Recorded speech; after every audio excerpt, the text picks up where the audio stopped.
जब मैं इसे पढ़ूंगा मेरे पीछे बोला जाए।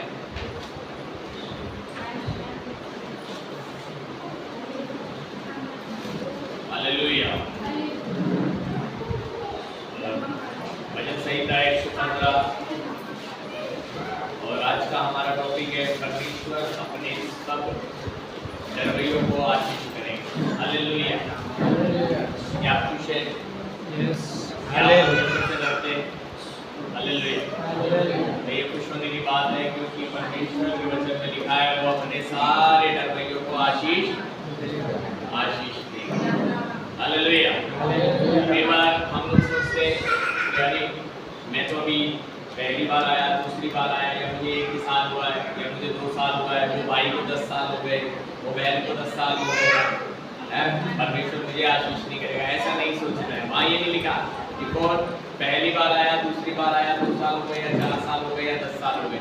वहाँ लिखा है परमेश्वर अपने सब डरवैयों को आशीष करेगा। हालेलुया। और बच्चे कहते हैं क्या छोटे क्या बड़े जितने यहोवा के डरवैये हैं सबको आशीष देगा। ठीक है, निकालेंगे भजन संहिता 115 और जब मैं इसको पढ़ता हूँ बुलंद आवाज में मेरे पीछे मुझे दोहराना है। हे यहोवा हमारी नहीं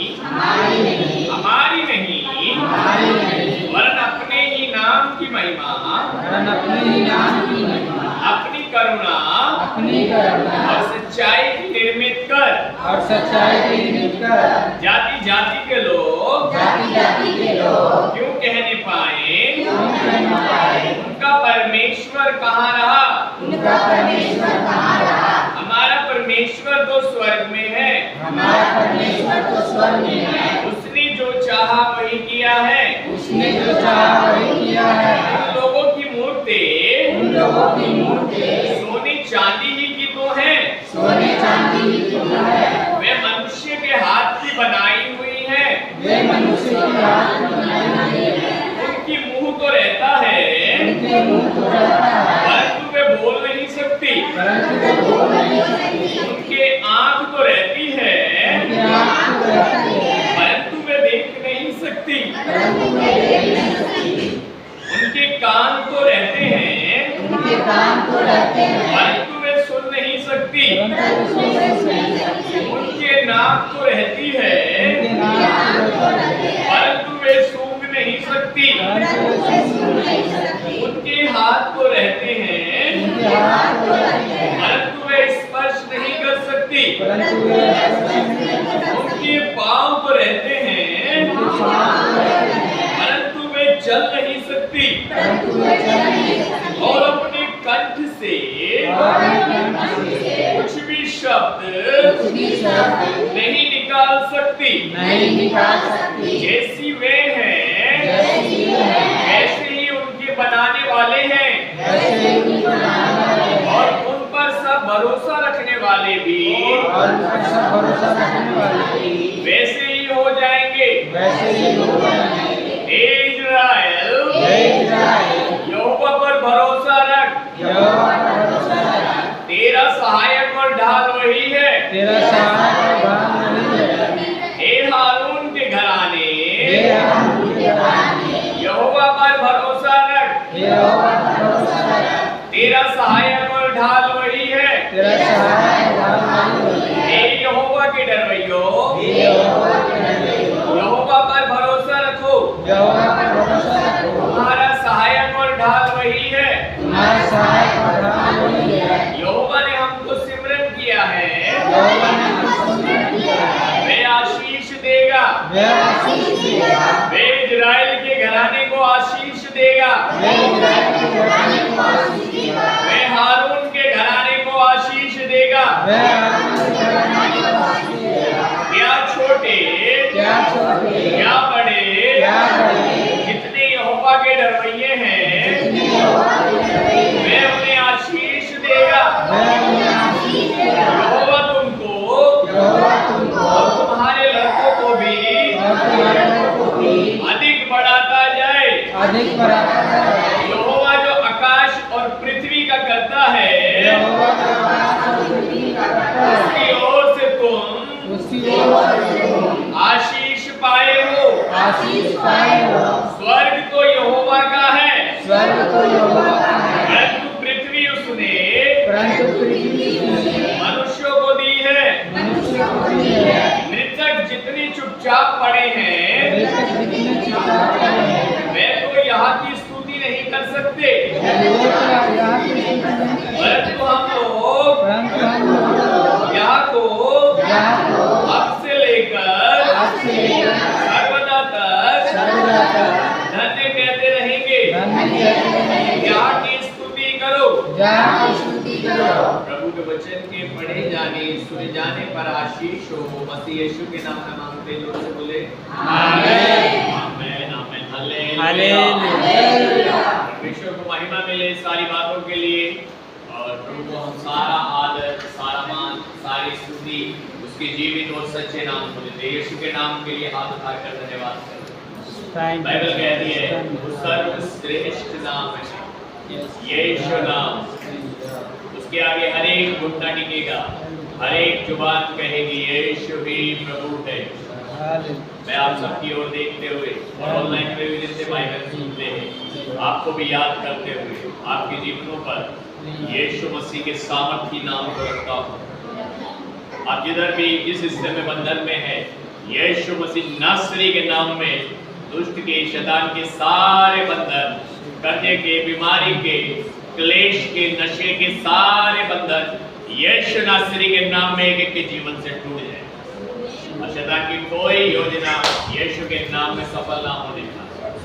आप यीशु की ओर से आशीष पाए, यीशु नाम में आप आशीष पाए। पिता से यीशु नाम में आपको सब कुछ प्राप्त होता है। आमीन आमीन यीशु के नाम में आमीन आमीन हालेलुया हालेलुया। और आज का हमारा टॉपिक है परमेश्वर अपने सब डरने वालों को क्या करेगा? आशीष देगा। Hallelujah hallelujah hallelujah. क्या आप परमेश्वर से डरते हैं? एक दूसरे से बोलिए, क्या आप परमेश्वर से डरते हैं?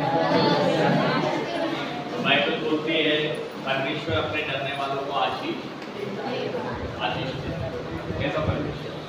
अगर आप परमेश्वर को वह मानेंगे तो वो आशीष देगा। Hallelujah hallelujah hallelujah. और आप जानते हैं इस भजन संहिता में हम देखते हैं कि किस तरह लिखने वाला परमेश्वर को बोलता है कि प्रभु मेरी नहीं मतलब हमारी नहीं अपने नाम के निर्मित, हालेलुया, हमारी भलाई करने के लिए, वो अपनी भलाई करने के लिए कहता प्रभु हमारी नहीं पर तेरे नाम के निर्मित तेरी महिमा प्रकट होनी चाहिए। हालेलुया। और फिर वो कुछ छोटी छोटी बातों से बताता है, और महामूर्ति के विषय में कुछ चीजें लिखी हुई है, और वो बताता है कि किस तरीके से परमेश्वर, अगर आप पढ़ोगे, परमेश्वर ने उत्पत्ति में मनुष्य को बनाया, और परमेश्वर ने सब ब्लेसिंग किया, उनको सारी चीजें उनके लिए बनाया गया, और उनको एक अच्छे वाटिका में रखा गया, और उन्हें सब चीजों पे अधिकार दिया गया। हालेलुया। लेकिन अगर आप आगे बढ़ेंगे, धीरे धीरे मनुष्य जाति में पाप आ गया, और परमेश्वर से वो दूर होते चले, और उसका नतीजा क्या हुआ? उन्होंने, रोमियो में लिखा है, उन्होंने अपने मन की इच्छा के अनुसार क्या करने लग गए? अलग अलग उनकी जैसी कल्पनाएं होती थी वैसी सोने, चांदी, पत्थर, लकड़ी, जिसकी जैसी ताकत होती थी, यशाया में लिखा है, जिसका जैसा पूंजी होती थी।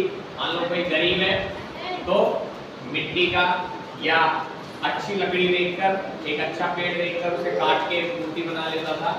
अगर कोई अमीर है तो वो सोने की, चांदी की, ऐसा करके मूर्ति बना लेता था। तो ये मनुष्य जाति ने अपनी कल्पना के अनुसार ये सब चीजें की। मैं एक बार एक बड़े पंडित को सुन रहा था, उसका इंटरव्यू आ रहा था, तो उसने इंटरव्यू में एक बात बोली। वो बोला कि ये जो कैलेंडरों पे आप फोटो देखते हैं, आप देखते हैं कि कैलेंडरों पे कई बार फोटोज हैं, और उस पर अलग अलग नाम दे रखे होते हैं, किसी माता का नाम, किसी माता का नाम, ऐसा करके दे रखा है। तो वो एक बड़ा विद्वान पंडित था, और उस पंडित ने ही बोला, वो ईसाई नहीं था, ध्यान से सुनिएगा, उस पंडित ने बोला कि इनमें से कोई भी हमारी देवी है ही नहीं। बोला उस समय ऐसी जो वेशभूषा थी ना, वो जो कोई फिल्म वगैरह में काम करने वाली या फिर कुछ नाचने वाला कोई होते थे ना, जैसे आपने देखा होगा जगह जगहों पे नाचने वाले, पहले ऐसा टीवी वीडियो नहीं था, तो जो नाचते थे, नाच कर जगह जगह पर अपना पेट भरते थे, ऐसी स्त्रियां ऐसे श्रृंगार करती थी उस समय। और किसी व्यक्ति ने उसको वो स्त्री अच्छी लगी और उसने पता नहीं क्या कल्पना करी, बोला वो पंडित बोल रहा था, बोला उसने क्या कल्पना करी और उस समय पर वो ऐसा कहीं से फोटो खींचा जो फिल्म में या कहीं नोटंकी में काम करने वाला, और उस फोटो के द्वारा और आगे चल के क्या करा, उसे कलेक्टर को छापने लगे, बोले हमारी देवियां तो ऐसी थी, ऐसा करके वो बोल रहा था, कह रहा ये कलेक्टरों में आप देखते हो हमारी देवियां ऐसे थी। मुझे बड़ा अचंभा हुआ कि ये जो पंडित, इतना बड़ा पंडित है ये जो इंटरव्यू दे रहा था, मुझे बोला कि भाई कुछ तो बात हुई। आप समझ पा रहे मनुष्य, मैं क्यों बता रही बात, मनुष्यों ने क्या किया, अपनी कल्पना के अनुसार जैसा मन में विचार किया, जब परमेश्वर से दूर हो गए तो चीजें बनाना शुरू कर दी। आपको पता है एक जगह पर अमिताभ बच्चन का मंदिर है, हालेलुया, अमिताभ बच्चन को पूजा करते एक जगह। अभी हमें पता है फिल्म स्टार है, लेकिन कुछ जब साल बीत जाएंगे, 100 साल 200 साल मान लो, और जब कोई अमिताभ बच्चन को जानता नहीं होगा, वो तो क्या सोचेगा कि ये भी कोई अवतार था, और उसकी पूजा करने लगेंगे लोग, उस समय के पीढ़ी के लोग। कुछ चीजें ऐसे होती हुई आई, इसलिए देखिए यहाँ पे कुछ बातें लिखी है, ध्यान से देखेंगे हम जरा। देखिए परमेश्वर कैसा है, वो तीसरे वचन में बता रहा है, ध्यान से सुनिएगा कि परमेश्वर कैसा है, ध्यान से सुनिए और थोड़ा थोड़ा पढ़िए एक एक करके। हमारा परमेश्वर जो स्वर्ग में है, हाँ, उसने जो चाहा वही किया है। आप ध्यान से सुनिए, अगर आप परमेश्वर को जानना चाहते हो, वो असीमित है, आप उसे कहीं भी समा नहीं सकते, वो मूर्ति नहीं है, क्लियर बात है, किसी भी प्रकार की मूर्ति में वो नहीं है। हमारा परमेश्वर स्वर्ग में है और उसने जो चाहा वो किया, वो सब कुछ करने वाला परमेश्वर है, जो चाहता है वो करता है, उसकी बुद्धि अगम है, आपकी सोच से परे आपके जीवन में काम कर सकता है। आज का मेरा टॉपिक क्या है, परमेश्वर अपने भय मानने वालों को आशीष, भय मानिए, किसी भी चीज के आगे तो फटाफट सिर मत झुकाइए। बाइबल कहती है, अगर आप निर्गमन अध्याय 20 पढ़ेंगे, उसकी पहली ही आज्ञा है, लिखा है तू जो आकाश में, जो पृथ्वी पर, जो जल में है, किसी भी वस्तु के आगे, किसी भी चीज के आगे सिर मत झुकाना। ध्यान से सुन रहे, पहली आज्ञा है, बड़ी जगह निर्गमन अध्याय 20, देखिए वहां क्या लिखा है, निर्गमन अध्याय 20 उसका पहला वचन देखिए। अगर परमेश्वर का आप भय मानेंगे तो परमेश्वर ब्लेस करेगा। मान लीजिए आपको सच पता लग गया कि परमेश्वर मूर्ति में है ही नहीं, और आप फिर भी अभी भी सोच रहे हैं मूर्ति कुछ है, बाइबल कहती है मूर्तियां कुछ है ही नहीं, तो क्या आप आशीष होंगे? अभी भी आप चलते फिरते कहीं देखते हैं पीला रंग और संतरी रंग ऐसे ऐसे करने लग जाते हैं। अभी भी आप शाहरुख खान के जैसे हो, शाहरुख खान बोलता है उसका डायलॉग है फिल्म का, ये सर तो हर घर पे जुड़ जाता है, वो पैसे ले रहा है, करोड़ों रुपए ले रहा है उस डायलॉग के, वो डायलॉग है खाली। परमेश्वर का वचन क्या कहता है, ध्यान से सुनिए, पढ़िए निर्गमन 20 का 1। जब परमेश्वर ने ये सब वचन कहे, हाँ, ये 10 आज्ञाएं हैं जो मूसा के द्वारा परमेश्वर ने दी थी। तब परमेश्वर ने ये सब वचन कहे, पहली आज्ञा पढ़िए, मैं तेरा परमेश्वर यहोवा हूँ। देखिए ये कह रहे हैं मैं तेरा परमेश्वर यहोवा हूँ, जिसके विषय में अभी हमने पढ़ा, हमारा परमेश्वर तो स्वर्ग में है, उसने जो चाहा वही किया। लिखा है मैं तेरा परमेश्वर यहोवा हूँ, ध्यान से सुनिए, जो तुझे दासों के घर अर्थात हाँ, सबसे पहले हमारे परमेश्वर का एक स्वभाव है, वो कहाँ से छुड़ा के लाता है? बंधुआई में से छुड़ाता है। कितने लोग बंधुआई में से छूटे हैं यहाँ पर? आप छूटे नहीं हो बहन? नहीं छूटे? परमेश्वर का पहला स्वभाव, वो अपने लोगों को छुड़ाता है। लिखा है, मैं तेरा परमेश्वर यहोवा हूं जो तुझे मिस्र से छुड़ा लाया। मतलब वो समय मिस्र एक जगह थी जहां से परमेश्वर, पिछली बार मैंने बताया था, आप पिछली बार वाला वचन देख सकते हैं पिछले हफ्ते का यूट्यूब पे। तो परमेश्वर मिस्र से छुड़ाया था उनको, वो एक जगह थी। लेकिन आज का मिस्र क्या है? आज का मिस्र हमारा मन है। परमेश्वर हमें हमारे मन में जो पाप आता है, अशुद्धता आती है, उससे छुड़ाने वाला परमेश्वर है। इसलिए हमने पिछली बार भी सीखा था, और उससे पिछली बार भी भजन 103 में वो हमारे अपराधों को क्षमा करता और हमारे रोगों को, उसने हमारे पाप हमसे इतनी दूर कर दिए, जैसे हालेलुया, बड़े बताइए कैसे दूर किए? जैसे अध्याचल से उस्ताचल दूर है, वैसे ही परमेश्वर ने हमारे अपराध हमसे दूर किए। जैसा लिखा है, तुम्हारे पाप चाहे बैंगनी की कलर के क्यों ना हो, मैं उन्हें हिम की नहीं श्वेत कर दूंगा। देखो, छुड़ाने वाला परमेश्वर है। एक दूसरे को बोलिए, छुड़ाने वाला परमेश्वर। हालेलुया। उसे पहचानिए, छुड़ा कौन रहा है? आपको छुड़ा कौन रहा है? हालेलुया।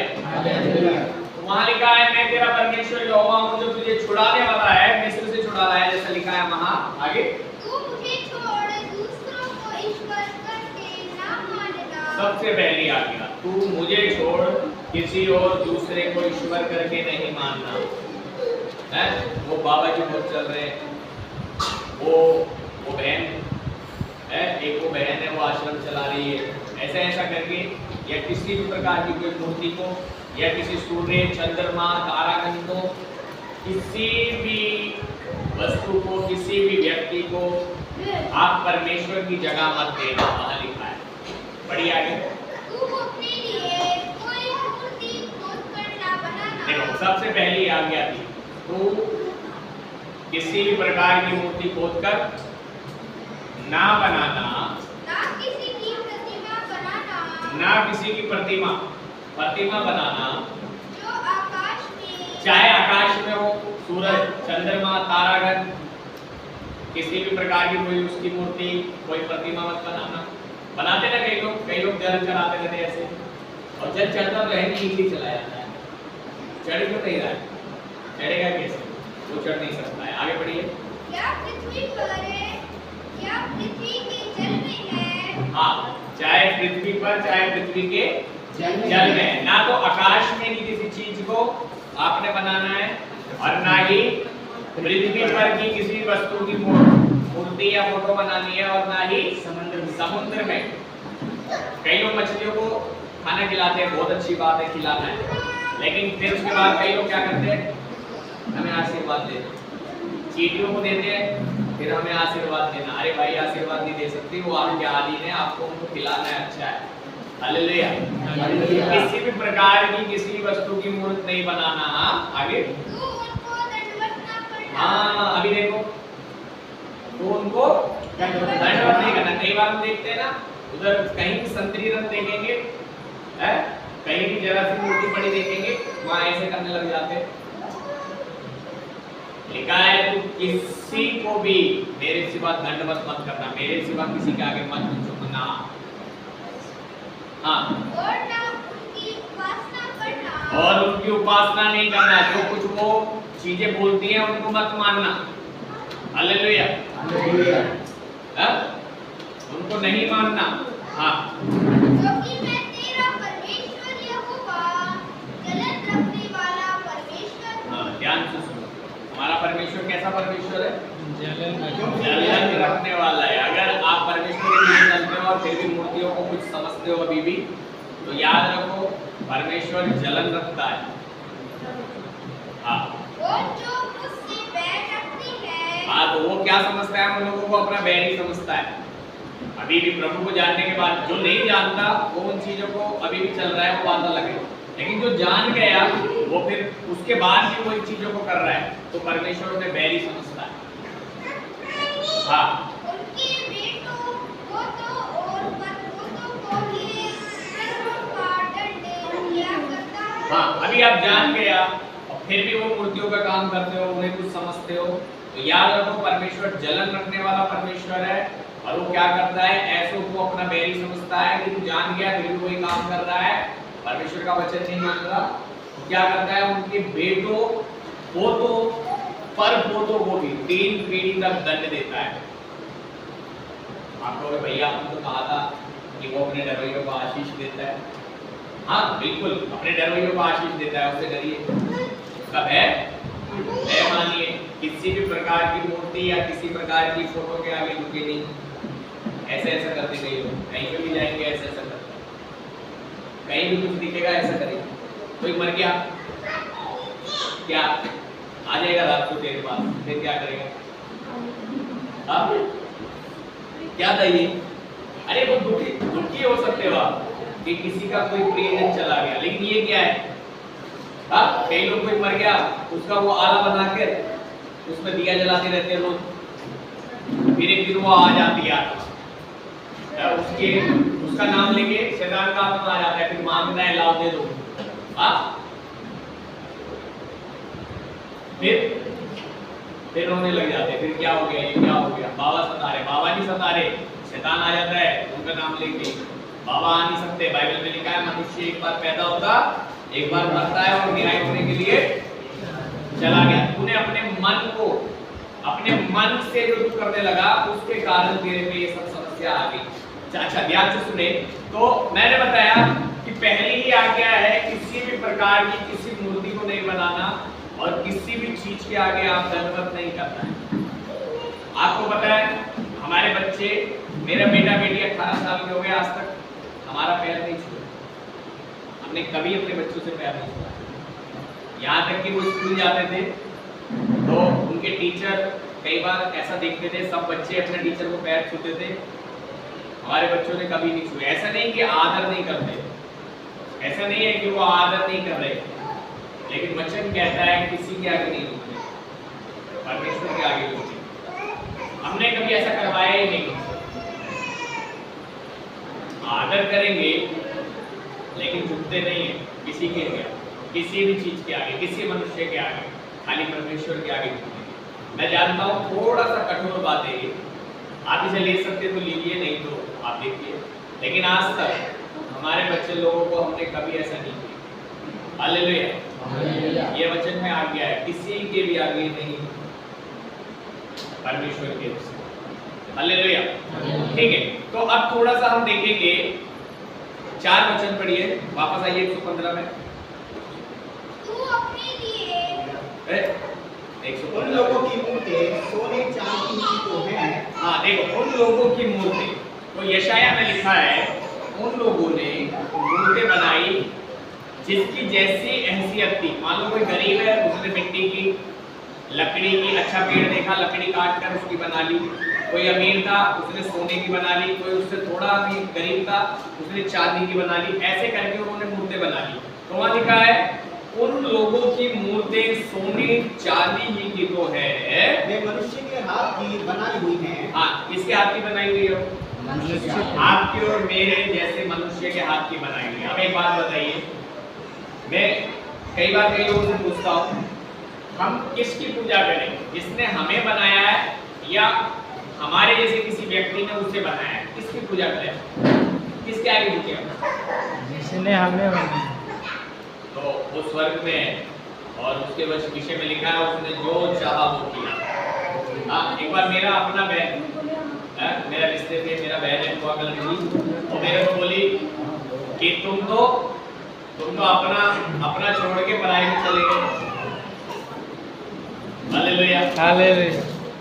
ऐसा बोलने लगा, तुम तो अपना छोड़ के पढ़ाई में चले गए। तो मैंने एक छोटी सी बात उससे पूछी, मैंने कहा बहन तुझे ऐसा लग रहा है मैं अपने के पास वापस आ गई, ये बनाने वाला परमेश्वर।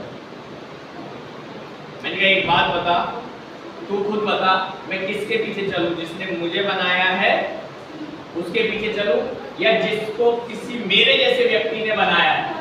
उसके पीछे चलूं, तो उसके पास जवाब नहीं था, क्योंकि देखिए यहाँ क्या लिखा है, दोबारा पढ़िए 4 वचन को।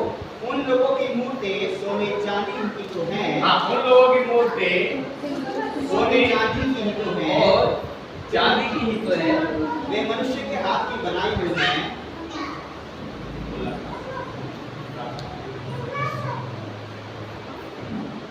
हालेलुया। हालेलुया। यानी क्या है, वो मनुष्य के हाथ की बनाई हुई हैं। किसके हाथ की बनाई हुई है? मनुष्य के हाथ की। वो मनुष्य के हाथ की बनाई हुई है। आप इस विचार को अपने मन में लीजिए कि चाहे वो सोने की है, चांदी की है, कैसी भी है, वो मनुष्य के हाथ की बनाई हुई है। थोड़ा पानी डालो उसे। आगे बढ़िए, ध्यान से सुनिए बाकी लोग। उनके मुंह तो रहता है, परंतु वे बोल नहीं सकती। उनके मुंह तो रहता है पर वे बोल नहीं सकती। देखिए वहाँ लिखा है उनके मुंह तो रहता है पर वो बोल नहीं सकती, बोल नहीं सकती। सुना है क्या आपने कभी? हाँ, मैंने नहीं सुना है। मैं भी पंजाबी फैमिली से हूँ। कम से कम 20 साल की उम्र तक मैं मंदिरों में गया हूँ, मैंने कभी नहीं सुना है। मुंह तो रहता है बहुत सुंदर सुंदर, लेकिन बोल नहीं सकती। आगे बढ़िए। उनकी आँख तो रहती है परंतु वे देख नहीं सकती। हाँ, आँख भी रहती है पर देख नहीं सकती। मेरा अपना खुद का भाई जागरणों में स्टेज लगाता था एक समय, कम से कम 14-15 साल पहले की बात बता रहा हूँ। और वो मुझे बताता था, भैया कि रात भर पंडित लोग जो जगते हैं ना, पीछे स्टेज के पूरी दारू की बोतल और मुर्गा खाने के बाद काम करते हैं। वो बताता था ये बात। तो मैं उसको बोलता था, बेटा तू तो सच जान गया, फिर छोड़ दे इसको, परमेश्वर के साथ चल। वो खुद इतने ज्यादा नशे में चला गया था कि आज वो इस दुनिया में नहीं है। मैं भी 4 प्रकार के नशे करता था, लेकिन जब मैंने परमेश्वर को जाना, परमेश्वर ने मेरे जीवन से वो हटाया। आज मैं जीवित हूँ तो खाली परमेश्वर की वजह से, क्योंकि उनके मुंह तो रहता है वो देख नहीं सकती, बोल नहीं सकती। उनकी आँख तो रहता है पर वो देख नहीं सकती। आगे बढ़िए। उनके कान तो रहते हैं परंतु वे सुन नहीं सकती। आप करते रहो जितनी प्रार्थना करनी है, सुन नहीं सकती। उनके कान है, कुछ नहीं सुन सकती। हाँ, उनके नाक तो रहती है परंतु वे सूंघ नहीं सकती। हाँ, नाक तो रहेगी पर सूंघ नहीं सकती। हाँ, चढ़ाते हैं, ऐसा करते ना धूप कई लोग करता रहे पूरा जिंदगी, कुछ नहीं जाएगा उसके नाक।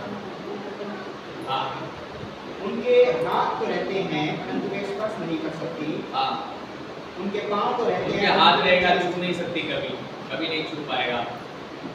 उनके पाँव तो रहते हैं परंतु वे चल नहीं सकती। पाँव भी रहेगा तो कितना गिर जा, तो गड्ढे पे गिर रहा होगा तो भी नहीं आएगा तुझे बचाने के लिए। पाँव तो रहता है, चल ही नहीं सकता, उसका गलती नहीं है, गलती दे रहा है। उसके पाँव तो है पर वो चल नहीं सकती। आगे। और अपने कंठ से कुछ भी शब्द नहीं निकाल सकती। अपने गले से कुछ शब्द नहीं निकाल सकती। आप गिरने को हो गए तो भी नहीं बोल सकती आगे गड्ढा है। हाँ, जैसे वे हैं वैसे ही उनके बनाने वाले हैं। हाँ, जैसे वो हैं वैसे ही उनके बनाने वाले हैं। वैसे ही उनके बनाने वाले भी हैं। और तो जैसी मूर्तियां हैं उनके बनाने वाले भी वैसे ही हैं। आगे। और उन पर सब भरोसा रखने वाले भी वैसे ही हो जाएंगे। हाँ, जितने भरोसा रखते हैं उन पर वो वैसे ही हो जाएंगे। देखा, ऐसा साफ लिखा है वचन, साफ तौर पे लिखा है, किसी भी वस्तु की, किसी भी प्रकार की मूर्ति नहीं बनाना। परमेश्वर की पहली ही आज्ञा है, और दंडवत नहीं करना। हालेलुया। अगर आप परमेश्वर का भय मानते, परमेश्वर आपको ब्लेस करता है। भय मानना क्या है? आप क्या सोचते भय मानने का? मैंने ये एक सच्चाई बताई आपको जो वचन में लिखी है कि ऐसी है मूर्तियां, क्योंकि वो मनुष्य के मन की रचना है। कोई 4 हाथ बना सकता है तो कोई 6 हाथ भी बना देगा उसको, कोई फर्क नहीं पड़ेगा। 10 हाथ बना, हालेलुया। आप समझ पा रहे हैं, भय मानने का मतलब ये है आप जान गए और जानने के बाद नहीं मान रहे तो वो भय मानना नहीं है। अगर आप जान गए परमेश्वर के बारे में और परमेश्वर का भय मानेंगे, परमेश्वर का वचन मानेंगे, तो परमेश्वर आपको ब्लेस करेगा। जैसा लिखा है, एक बार फिर से वापस आइए 115 वचन संहिता में और यहाँ 13 वचन पढ़िए। क्या छोटे क्या बड़े जितने यहोवा के डरवे हैं वह उन्हें आशीष देगा। देखिए, क्या छोटे हो क्या बड़े, जितने परमेश्वर से डरते हैं परमेश्वर उन्हें क्या करेगा? आशीष देगा। आशीष। क्या छोटे क्या बड़े, मैंने बताया था छोटे बड़े का मतलब क्या है। चाहे वो एक दिन पहले आया परमेश्वर के पास, चाहे 1 साल हो गया, चाहे 20 साल हो गए, अगर आप परमेश्वर से डरते हो तो चाहे आप 1 हफ्ते में आए, 1 हफ्ता पहले ही आए हो, परमेश्वर आपको आशीष करना शुरू कर देगा। तो इससे फर्क नहीं पड़ता आप आज पहली बार आए हो। हालेलुया। इससे फर्क नहीं पड़ता कि आप पहली बार आए हो और वो 2 साल पहले आया है, हालेलुया, हालेलुया, या वो 20 साल पहले आया है। फर्क इससे पड़ता है कि आप भय मानते हो परमेश्वर का, आप जान गए परमेश्वर के बारे में, अभी भी उसकी बात को सुनते हो क्या? हालेलुया, हालेलुया, इससे फर्क पड़ता है। Hallelujah, hallelujah. एक बार फिर से पढ़िए 13 वचन। क्या छोटे क्या बड़े जितने यहोवा के डरवे हैं वह उन्हें आशीष देगा। अपने हृदय पे हाथ रखिए और कहिए परमेश्वर मुझे आशीष। परमेश्वर सिर पे हाथ रखिए, बोलिए परमेश्वर मुझे आशीष। परमेश्वर मुझे आशीष। अपने हाथों को उठाइए और बोलिए परमेश्वर मुझे आशीष। परमेश्वर मुझे आशीष। आमीन, आमीन। आमीन। तो परमेश्वर का वचन कह रहा है, क्या छोटे क्या बड़े जितने उसके डरने वाले हैं सबको वो आशीष देगा। और वचन कहता है, 14 वचन देखिए क्या लिखा है। यहोवा तुमको और तुम्हारे लड़कों को भी अधिक बढ़ाता जाए। अब ध्यान से सुनिए, कोई आपका बैरी कुछ भी सोचे, जितने माँ बाप हैं यहाँ ध्यान से सुनिए, और जो बनने वाले माँ बाप को भी ध्यान से सुनिए। कई लोग बोलते हैं कि हमारे बच्चों पे हमेशा तकलीफ रहती है, समस्याएं रहती है, हमारे परिवार में समस्याएं रहती है। ध्यान से सुनिए इधर क्या लिखा है, जो माँ बाप है वो भी सुनिए और जो बनने वाले हैं वो भी सुनिए। Hallelujah, hallelujah. लिखा है, यहोवा जो आकाश और पृथ्वी का करता है। 14 वचन पढ़िए पहले। यहोवा तुमको और तुम्हारे लड़कों को भी अधिक बढ़ाता जाए। वहाँ लड़की लिखा है, लेकिन ये वचन लड़का और लड़की दोनों के लिए, क्योंकि परमेश्वर का वचन बताता है परमेश्वर आदमी और औरत को 2 तरीके से नहीं देखता। अगर मान लीजिए मैं हूँ और मेरी पत्नी है, तो वो ऐसे नहीं देख रहा मुझे, ये सूरज है और ये इसकी पत्नी है, वो हम दोनों को एक ही देखता है। क्योंकि बाइबल के मुताबिक मेरी पत्नी कहाँ से बनाई गई है? मेरे पसली को निकाल कर बनाई गई, तो वो अलग नहीं है, वो दोनों क्या है? हम दोनों क्या है? तो इसीलिए परमेश्वर आदमी और औरत को कभी अलग अलग नहीं बुलाता, वो बोलता है हे आदम। आप शुरू में पढ़ेंगे उत्पत्ति में, तो जब परमेश्वर इनसे मिलने आता था तो बोलता था हे आदम, तो ये दोनों आ जाते थे निकल कर बाहर, क्योंकि परमेश्वर ने आदमी को बनाया और फिर उसकी पसली निकालकर उसकी पत्नी को बनाया। हालेलुया। इसलिए यहाँ लिखा है, यहोवा तुमको और तुम्हारे लड़कों को भी अधिक बढ़ाता जाए।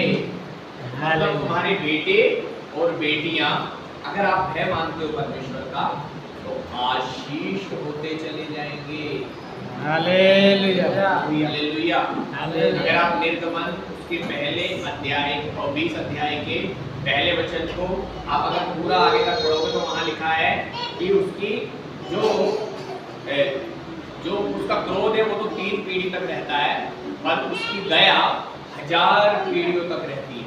हालेलुया। अगर आप वचन जानने के बाद भी अभी भी मूर्तियों को कुछ सोचते हो तो क्रोध आता ही आता है, क्योंकि आप जान गए फिर भी अभी भी सोच रहे हो मूर्तियों में कुछ है।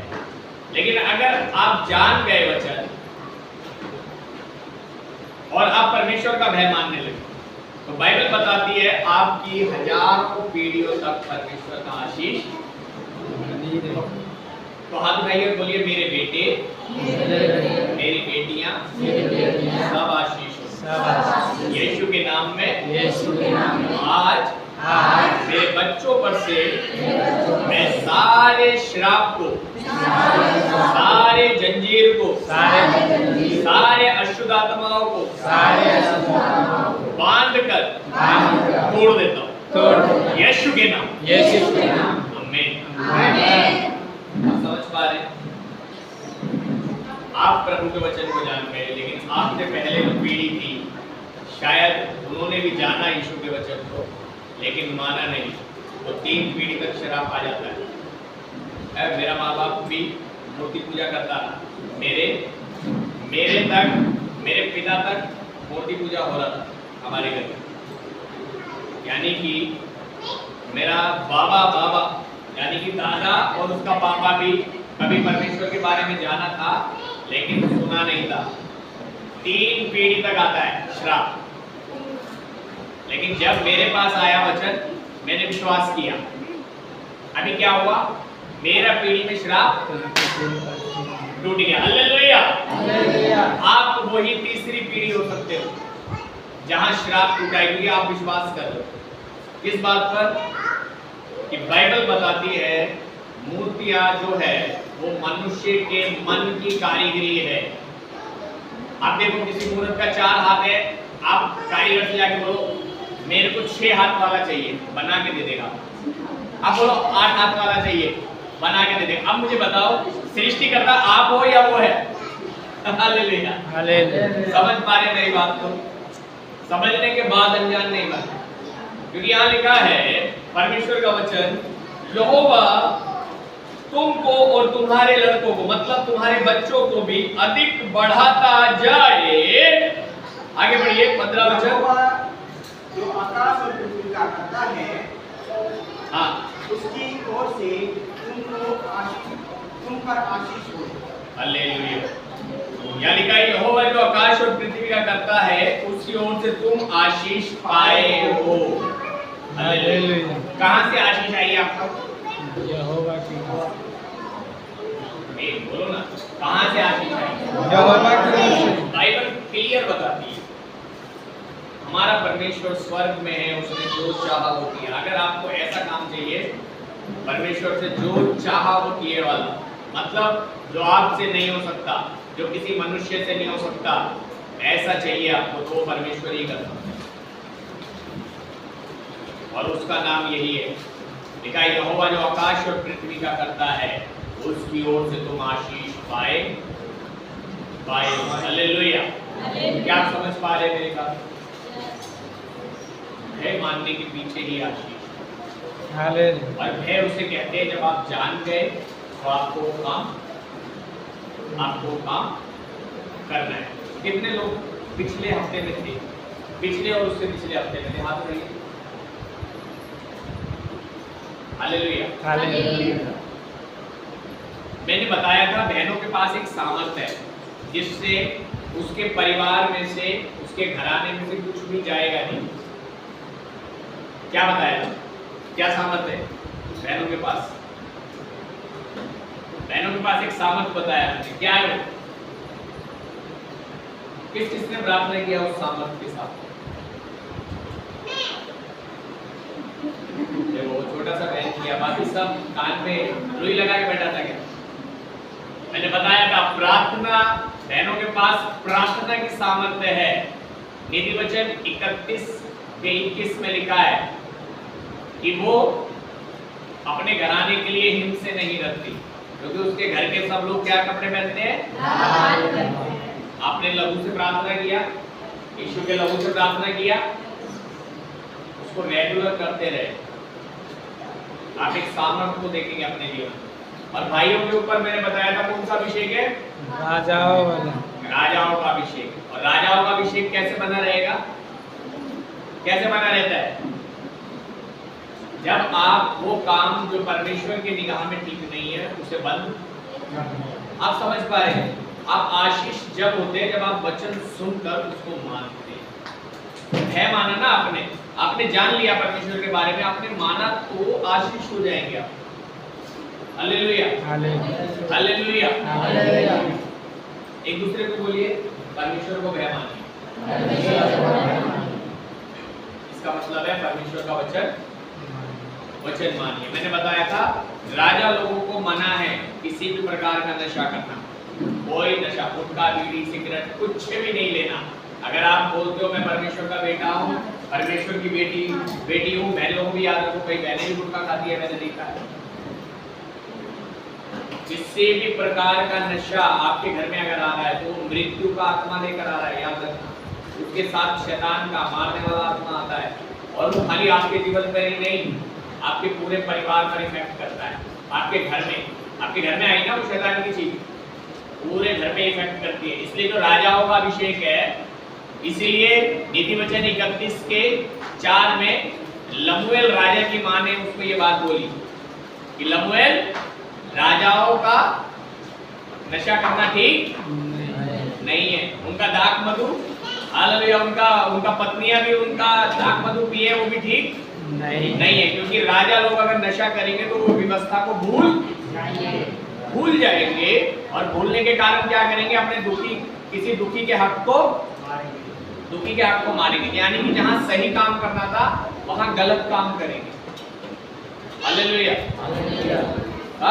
मैंने लॉकडाउन में ऐसी बहनों को देखा, ध्यान से सुनो मेरी तरफ, जब खाने की भी दिक्कतें थी, ऐसी बहनों को मैंने देखा, और उनके पति उस समय में भी दारू पी रहे थे, महंगी ले लेकर, कहीं नहीं मिल रही थी, खोज कर घर का सामान बेच कर पी रहे थे, और वो बहनें रो रही थी, खाने के लिए रो रही थी, बच्चे भूखे हैं। सोचिए, राजाओं का अभिषेक वाले जब नशा करते हैं तो अपने पत्नी और बच्चों का भी हक मारते हैं। अपने बाप, अपने बहन, अपना माँ को जो देने वाला हिस्सा है वो शैतान को देके आते हैं। इसीलिए जब आप बहन नहीं मानेंगे तो कैसा आशीष होगा। असलियत में यहाँ लिखा है तुम आशीष पाए हो। एक बार पढ़ो ये वाला वचन 15 दोबारा से। यहोवा जो आकाश और पृथ्वी का करता है। हाथ उठाइए मेरे साथ, अपना सीधा हाथ उठाइए, बोलो यहोवा जो आकाश और पृथ्वी का करता है, बढ़िया, उसकी ओर से तुम आशीष पाए हो। उसकी ओर से तुम आशीष पाए।